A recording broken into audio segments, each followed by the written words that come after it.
naitulong sa akin ng Philippine Dream, unang-una syempre yung sa financial. Pangalawa yung pagkatao ko, di ba?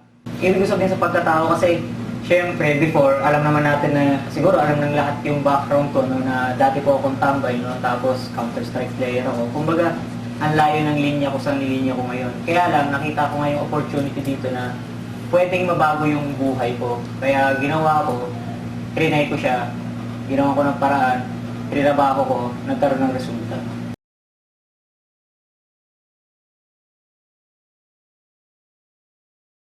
Para maging maging transportation ko, hindi na magko-commute. Diba? Kasi una-una, sawang-sawa na ako mag-commute. Kasi dati, natatandaan ko, nakikisabay lang ako kaila Kuya Ian. Nakikisabay lang talaga ako yung tipong ang init ng araw, grabe natatandaan ko. Tapos maglalakad ako kasi dalawang kanto ang pagitan namin eh. Maglalakad ako para lang makasabay sa kanila tuwing tanghali. Eh yung time na yun, yung kainitan ng araw, ibang klase. So ngayon, pagkapunta ko kila Kuya Ian, grabe. Yung araw, sobrang init. Yung nakakita ng mga itim-itim, yung dugo ko umangat na.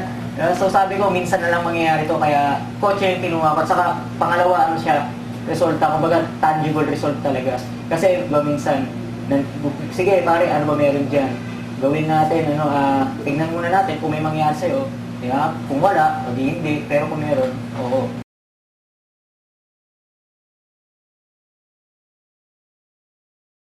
Pamilya naman, syempre, pagka mag-aano na kami, magpupunta kami ng church, hindi na kami nagpo-commute. Diba yung tipo, nagtataxi lang kasi kami before, minsan nga, nag-jeep pa, pag kulang talaga sa budget. So, syempre, nagulat, di ba? Kasi alam nila yung pagkatao ko, alam nila yung buhay ko na talagang grabe, sa computer shop natutulog. Tapos yun, yung nakita nila, nagulat talaga. Kaya yung iba, kasama na namin ngayon. Ayoko na balikan yung dati kong, alam mo yun, yung tipong nalilipasan ng gutom, yung mga tipong gano'n. So kaya ako inataw-taw saka para mabuild yung future ko. Kumbaga, hindi lang sa magiging family. Sana po, mas marami pa po tayong matulungan pa pong tao na tulad ko na ordinaryong tao na tulungan through Filipino Dream. Ayun po yung wish ko. And then, talagang magtuloy-tuloy po tayo. Power.